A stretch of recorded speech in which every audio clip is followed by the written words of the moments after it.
Então, vamos agora passar a palavra para o professor Leandro. Leandro, mais uma vez, muito bem-vindo. Você é muito querido por nós, é também membro do CEBEL e tem uma contribuição tão bacana para oferecer nessa tarde. Então, a palavra é sua e eu vou também, quando chegasse mais ou menos 3 minutos, eu te dou um toque, você pode ficar tranquilo, falar à vontade, falar em casa. Um abraço. Um abraço, professor Nilo. Muito boa tarde a todos. Antes de fazer a minha breve fala nesse nosso colóquio, nessa jornada levinasiana, eu me sinto na obrigação e o prazer imenso de saudar e agradecer ao professor Nilo, professor Marcelo Fabre, não sei se está presente, professor Gregory, juntamente com o professor Nilo, fizeram o convite para minha participação no evento, professor Felipe Rodolfo, aqui presente, professor Diogo Vilas também, o professor Sandro Saião e o professor André Breiner de Faria, parabenizando pela fala e agradecendo aí o privilégio de dividir esse espaço com um professor tão destacado no campo filosófico, especialmente no que diz respeito ao pensamento levinasiano, à filosofia levinasiana.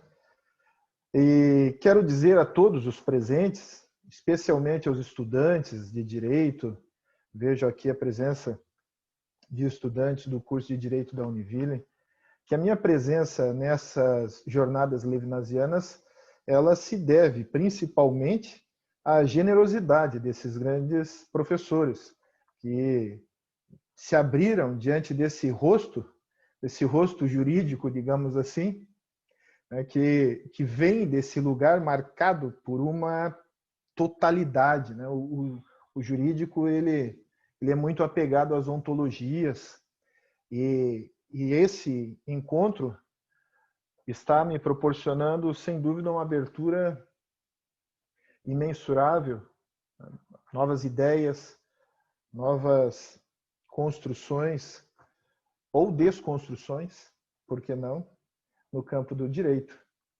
E quero também saudar todos os que acompanham aqui, professores, pensadores, estudantes de direito, de filosofia.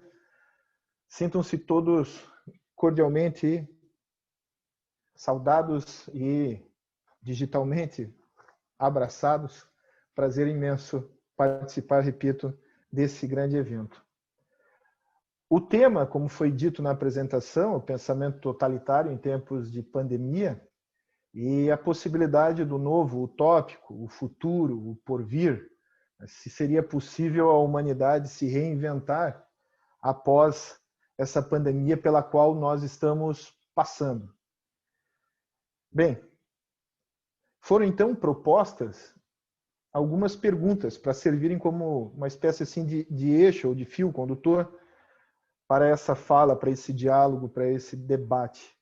As perguntas fundamentais que me foram formuladas foram as seguintes. Primeiro, como esse tema, o futuro, aparece no pensamento de Levinas? Segundo, qual seria a atualidade da filosofia levinasiana diante desse contexto? Terceira e última pergunta, que perspectivas são abertas a partir da filosofia levinasiana diante desse contexto que nós estamos aí? E, sem dúvida, eu percebi várias conexões desde o primeiro encontro das jornadas levinasianas com esse tema, com esse momento que nós vivemos. E foram exposições, conversas típicas daqueles que dominam a filosofia e que falam a partir desse lugar e que tem uma proximidade muito grande com a filosofia levinasiana. E como o professor Nilo disse, eu venho desse lugar do direito com uma outra estética, digamos assim, argumentativa, com uma linguagem talvez um pouco diferente. Por isso, de antemão, eu peço desculpas aí caso ocorra alguma impropriedade filosófica, categorial. Por favor, levem em consideração que me considero aqui um iniciante no estudo da filosofia levinasiana, embora eu tenha me aproximado muito dela por ocasião da construção do texto da minha tese doutoral. E dia após dia tenho procurado me aproximar mais para me tornar aí minimamente digno da grandeza desse filósofo e poder ser um interlocutor com os estudantes de direito para que a gente possa construir e desconstruir aquilo que for eticamente necessário e que a responsabilidade por outra demanda de nós. Então, dito isso, eu, respondendo à primeira pergunta, salientaria inicialmente que a filosofia levinasiana ela busca negar qualquer totalidade, qualquer perspectiva do ser em si mesmo, negar a mesmidade, ou, de um modo geral, negar perspectivas ontológicas que são tão caras para nós do direito. A norma hipotética fundamental que é oceana, a coerência sistêmica do direito, o sistema penal, o sistema processual penal, que é a minha área de atuação mais próxima, tanto na advocacia e especialmente na docência. Então, por aí, Levinas já representa o novo. Por aí nós já podemos ver possibilidades de um porvir, de um futuro eticamente válido, possível, factível. Ele, Levinas, desde o começo assim da sua trajetória filosófica, ele invoca a todos a uma evasão de si, um para além do ser, uma abertura ao infinito. Nesse sentido, pensando então propriamente no tema que foi proposto para esse último encontro das jornadas levinasianas, eu diria que a história ela nunca acaba. Com a queda do Muro de Berlim, houve quem dissesse que a história acabou e depois foi obrigado a se retratar. Mas é necessário ter consciência que, dentro da perspectiva levinasiana, nós estamos sempre num começo, em constante começo. Não existe um fim para a história. Não existe um ser da história. Um ser no sentido ontológico. O professor François Sebat, no livro que leva o título Levinas, tem uma tradução em português publicada em 2009 aqui no Brasil pela editora Estação Liberdade, ele vai dizer na página 218, abre aspas, a história dos homens da qual cada um participa completamente, e talvez mais que nunca, porque deve ser a força para se livrar dela ou oferecer-lhe resistência, não acaba, nem perdura, mas incessantemente ela recomeça, fecha aspas. Então, isso representa bem a presença constante do porvir, do futuro, de um tempo para o outro e não um tempo para si. Isso é importante salientar. E muitas vezes os alunos nos questionam durante as aulas quando nós realizamos construções críticas ou desconstruções do sistema, especialmente quando a gente vai bater forte no capitalismo e na sua vertente neoliberal, mais do que nunca, é uma exigência ética, muitos alunos questionam, mas e o que fazer? E ao questionarem o que fazer, muitas vezes nós percebemos um ceticismo, um desânimo, uma falta de esperança. Como se nós tivéssemos o direito de não termos esperança. Porque a partir da filosofia levinasiana, é necessário exclamar, nós não temos o direito de desistir. Essa é uma exigência ética. Nós não podemos desistir. E isso, como eu disse, é uma exigência incondicional. Nós, especialmente aqueles que estão numa condição melhor dentro dessa violência estrutural característica do capitalismo, e especialmente desde, vamos pegar aí como o professor André falou, no caso, no território brasileiro, a partir dos anos 80 para cá, nessa faceta do capitalismo neoliberal, nós que estamos numa posição melhor, privilegiada, nós mais do que ninguém, fazendo aqui eco às palavras de Levinas, também seguindo aí o exemplo do professor André, eu mais do que ninguém sou responsável, sou culpado. Eu tenho, então, esse dever. E isso é uma exortação que nós devemos fazer não só aos alunos de direito, que têm uma posição transformadora especial, mas a nós, pensadores que atuamos também como docentes no que diz respeito à área da educação. Não importa qual área específica de conhecimento ou qual nível, digamos assim, de ensino. Então, urge uma substituição desse nosso egoísmo que é inculcado dentro dessa estrutura, dentro dessa racionalidade neoliberal.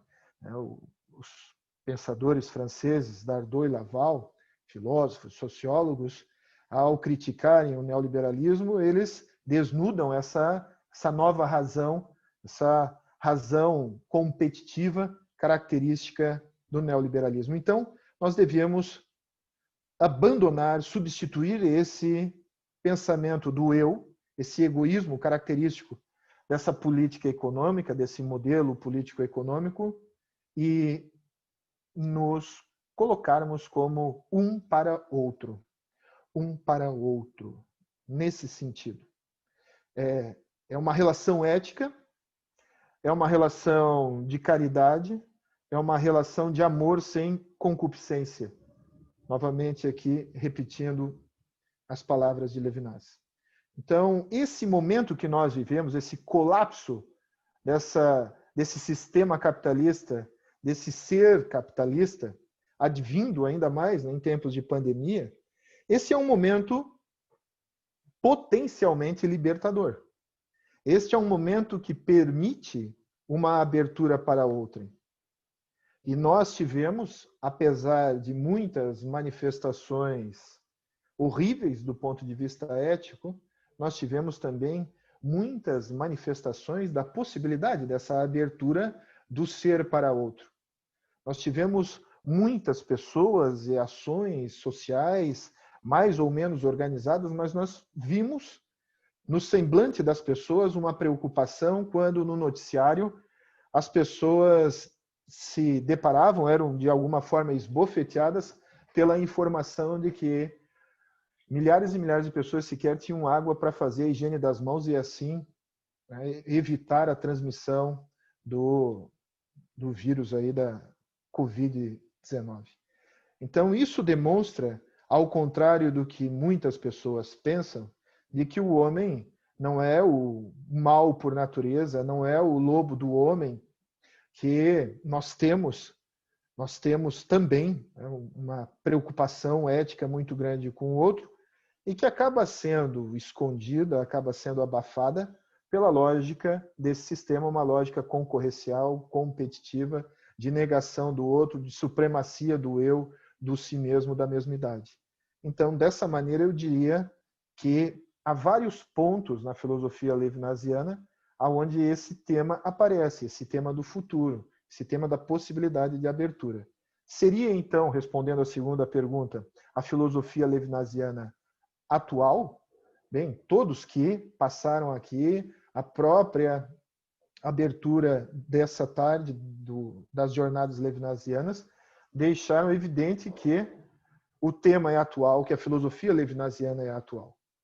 Diria que a ética levinasiana ela é atemporal num sentido de que ela é constitutiva do humano, então ela não pertence ao passado, ela não pertence a esse momento do agora ou só do futuro, ela é atemporal nesse sentido de que enquanto houver o humano, a ética levinasiana, ela por ser a filosofia primeira, ela não tem dimensão no tempo de agora, de ontem, se é uma filosofia do século XX, se é uma filosofia do século XXI.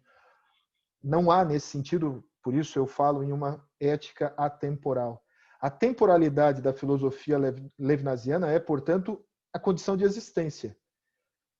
E trata-se, então, né, dessa filosofia aberta à exterioridade, ela não se submete à tirania de Cronos, ela não se limita no tempo por uma razão, porque a responsabilidade por outrem, ela é anterior ao nosso nascimento.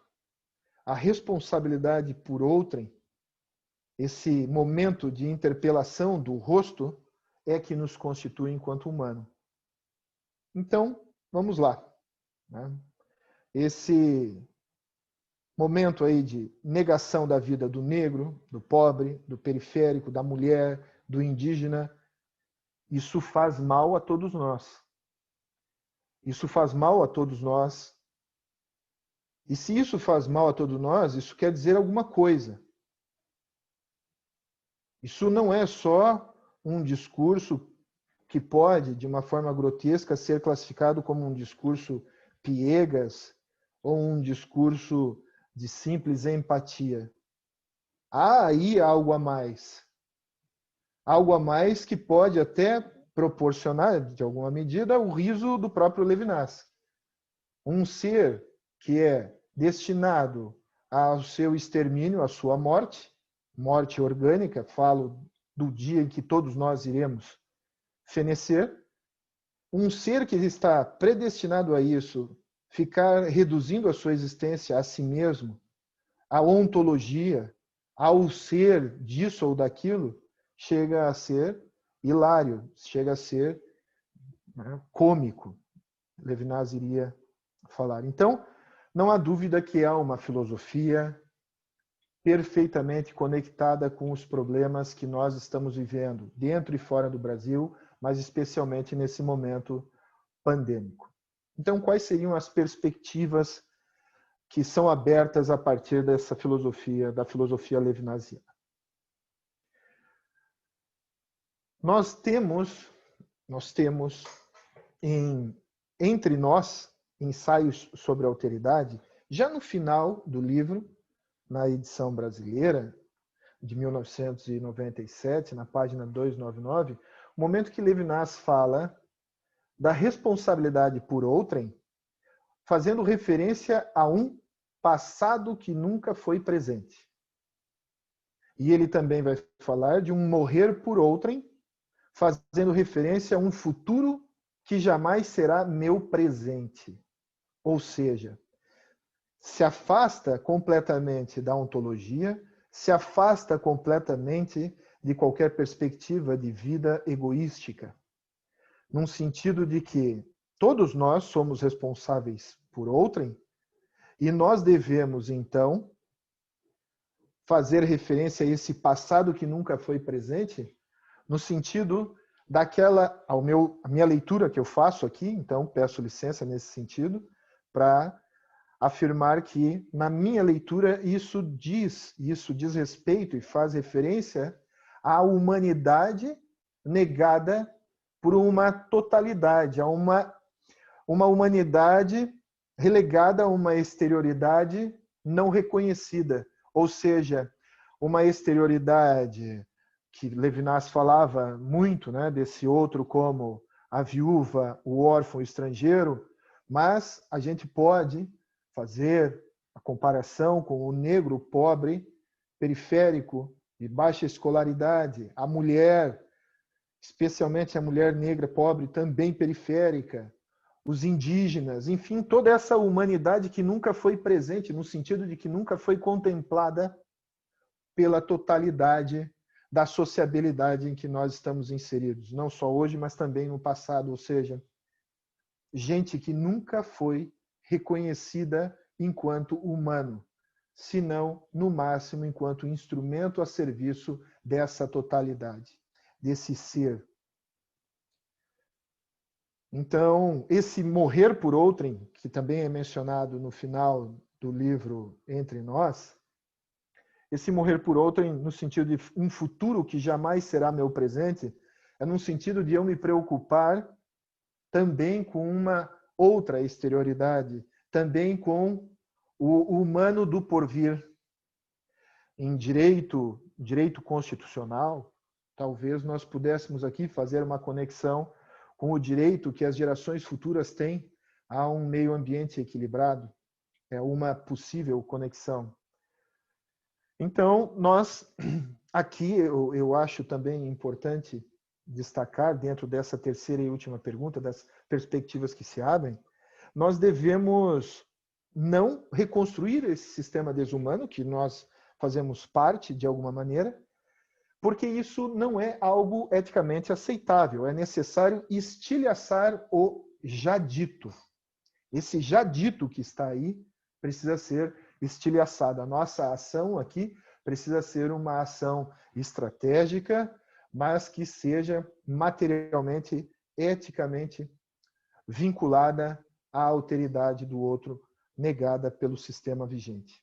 Então, o futuro não pode ser o futuro mesmo da totalidade.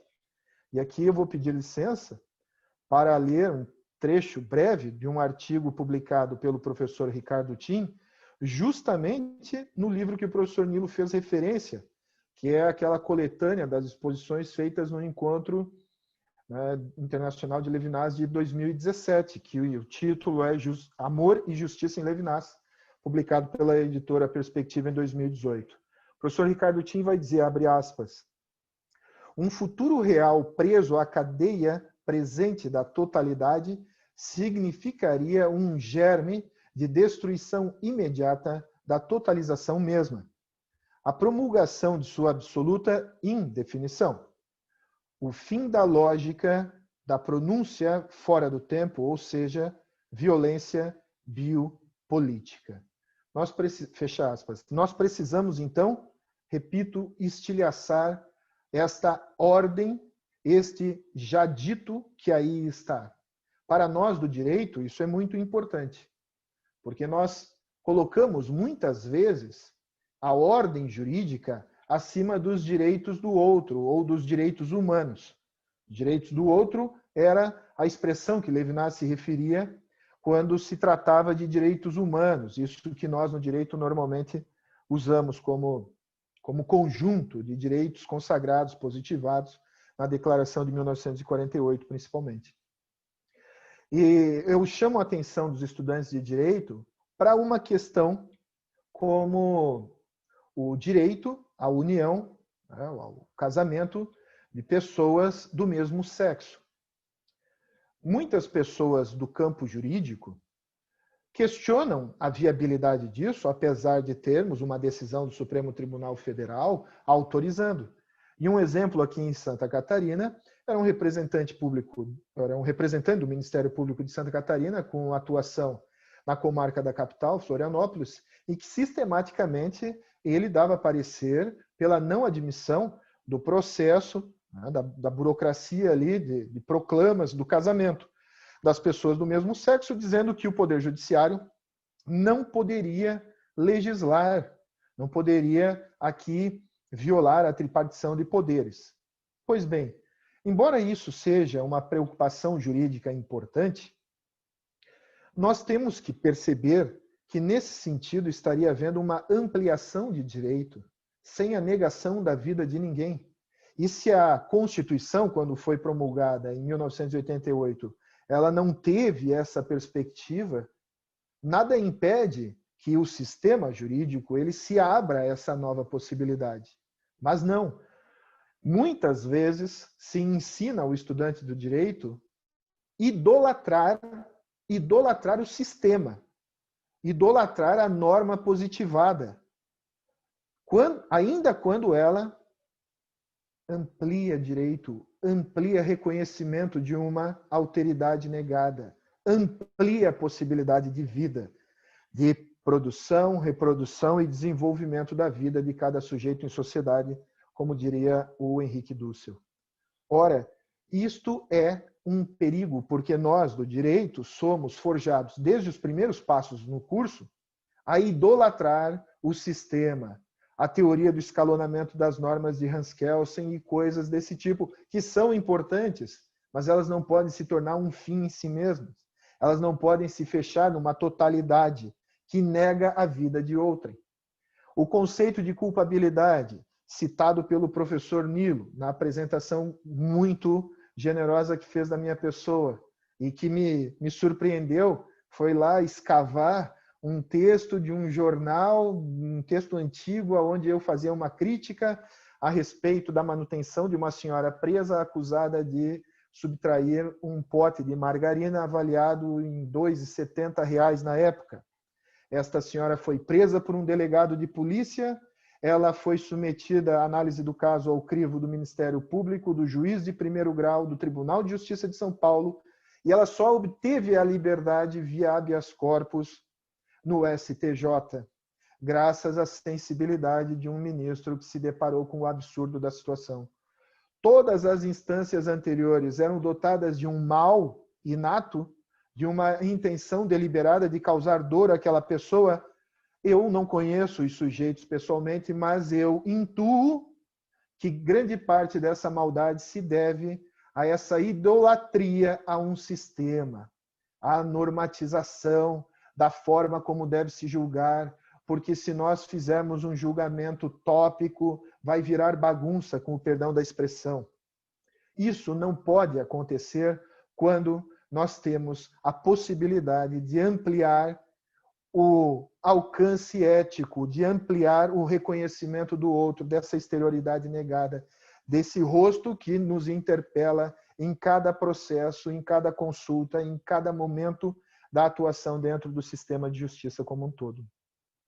Então, de novo, fazendo referência ao professor François Sebat, no mesmo livro sobre Levinas, ele vai dizer, abre aspas, tudo o que se refere aos registros da ontologia e do gnosiológico deve ser retraduzido em termos práticos e éticos, a fim de que sua autenticidade possa ser revelada. Ou seja, ontologias, epistemologias, gnosiologias, elas precisam ser atravessadas pela ética, pela responsabilidade por outrem. Do contrário, repito, elas se fecham num fim em si mesmo, numa totalidade que nega a vida do outro. Nisso, então, a gente pode aqui só citar algumas questões para encerrar, meu tempo já se aproxima do fim, alguns pontos ou algumas áreas em que a filosofia levinasiana pode contribuir sobejamente. Eu iniciaria com a economia política. É um novo modelo político-econômico a partir da ética levinasiana. E aqueles que possam, de repente, ser assim de um marxismo mais ortodoxo, eu saliento que quando o filósofo, né, Levinas, ele faz as 5 novas leituras talmúdicas do Sagrado ao Santo, e ele vai falar do judaísmo e da revolução, ele ali cita, né, a possibilidade de um diálogo com o que ele denomina marxismo humanista, o marxismo humanizado. Então, nesse trecho, ele diz, abre aspas, nosso velho texto afirma os direitos da pessoa à semelhança do que declara atualmente o marxismo humanista, que formula a questão como o homem, amigo do homem, acabou tornando-se, em determinadas condições, inimigo do homem. E para quem essa anomalia, que se chama alienação, se explica pela estrutura da economia, deixada a seu próprio determinismo. Nossa Mishnah entende também impor um limite à arbitrariedade da economia e a essa alienação, fecha aspas. Então, aqui vejam como é possível, até mesmo dentro de uma perspectiva marxiana ou marxista, realizar esse diálogo com a filosofia primeira, a filosofia da ética levinasiana. Na política, uma representatividade diferente dessa estrutura que, na verdade, hoje representa um democratismo. O professor André falava, né, da eleição de Bolsonaro como possível primeiro presidente digital. E no estado de Santa Catarina, nós passamos por um processo de impeachment, estamos vivendo um processo de impeachment, onde o governador ele foi eleito com mais de 71% dos votos e, a partir de um golpe político-jurídico, o afastaram agora por período até o final do ano, provavelmente. Há alguma esperança dele voltar, mas, enfim, o estrago está feito. Só digo isso, cito rapidamente, porque é um exemplo desse democratismo, desse formalismo que nós vivemos e que muitos acreditam ser a democracia algo meramente instrumental, sem qualquer sentido material, substancial. Então, uma nova forma de representatividade, com conselhos locais, sem se fechar em comunitarismos totalizantes também. No direito, então, para nós do direito, eu diria aqui, fazendo referência às palavras de Levinas numa entrevista publicada aqui no Brasil com o título Violência do Rosto, pela editora Loyola em 2014, eu diria assim, abre aspas, é necessário que as instituições exigidas pela justiça sejam dirigidas pela caridade da qual a justiça nasceu. O determinismo da totalidade racional corre o risco de totalitarismo, que, sem sombra de dúvida, não abandona a linguagem ética e sempre falou e sempre fala do bem e do melhor, como os lábios lisonjeiros e a língua arrogante de que fala o Salmo 12.4, fecha aspas. Então, Levinas aqui está fazendo uma exortação no sentido de que nós não tenhamos instituições jurídicas que se tornem fechadas em si mesmo. O direito penal é repleto de ontologias. Os conceitos de direito penal, eles, em determinada medida, podem, em grande medida, eu diria, eles negam a exterioridade do outro, eles negam o rosto, eles negam essa abertura àquele que chega do deserto sedento por justiça. Culpabilidade, o meu tema de dissertação e de tese de doutoramento, é um lugar em que a filosofia levinasiana muito pode contribuir.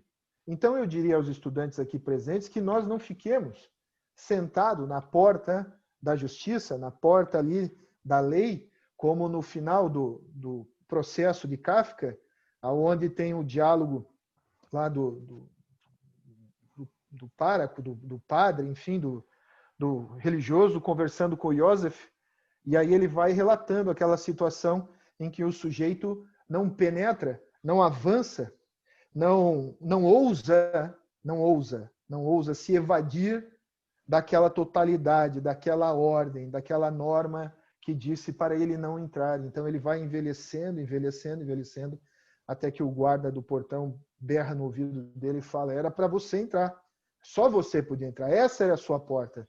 E com isso eu digo a nós do direito, os estudantes, eu me considero um eterno estudante, nós temos que ir buscando essas portas. A ética levinasiana exige que a gente, de alguma maneira, aí entre e abra caminho para essa exterioridade do outro negada. Na educação também, né, crítica à razão idolátrica, tão bem feita pelo professor Ricardo Tim, lançou recentemente o livro, já encomendei, deve estar vindo, estou muito, muito ansioso para fazer a leitura a respeito da crítica que ele faz à razão idolátrica. E aí eu iria dizer um quinto campo, o da religião. Hoje nós vemos essa teologia da prosperidade. Só para dizer que nós estamos terminando. Ok.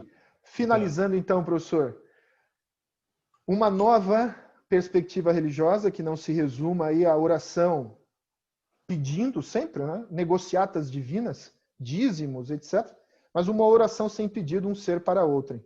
Então, é possível nós nos reinventarmos, sem dúvida. E eu, então, digo que a esperança impulsiona a utopia, ela revela a exterioridade do outro e, consequentemente, é uma abertura ao infinito e libertação. Com Levinas em totalidade e infinito, eu me encerro, professor Nilo, pedindo desculpa antecipadamente aí pelo excesso do prazo. Não, tranquilo. Na página 279, Levinas vai dizer, em totalidade e infinito, na terceira edição, publicada em Portugal, edições 70, bem difundida entre nós aqui no Brasil, abre aspas, a verdadeira temporalidade, aquela em que o definitivo não é definitivo, supõe, portanto, a possibilidade não de recuperar tudo o que se poderia, o que se teria podido ser, mas de deixar de lamentar as ocasiões perdidas perante o infinito, ilimitado do futuro, fecha aspas. Então, meus parabéns a quem organizou a temática das jornadas, a forma como desenvolveu cada um dos temas, e nesse finalzinho de jornadas, eu diria, mais do que nunca precisamos nos aproximar, conhecer dia após dia com maior profundidade a filosofia levinasiana e reconhecer que nós não temos o direito de sermos céticos, desanimados, e que a nossa luta por justiça, ela é constitutiva nossa, é uma exigência ética, não podemos abrir mão. Devolvo a palavra ao professor Nilo, agradecendo imensamente a oportunidade de participar desse belo evento. Poxa, obrigado, professor Leandro. Você não pode saber quanto que você nos enobrece e traz assim uma série de elementos absolutamente inéditos, né? Que estão presentes no pensamento de Levinas, mas que às vezes a gente não se dava conta que isso faz parte do futuro. Eu te ouvi assim com muita atenção, creio que todos os outros colegas também, né? Então, praticamente vocês estão fechando com a chave de ouro, você e o professor André, trazendo esses elementos tão fortes, tão impactantes como vocês trouxeram.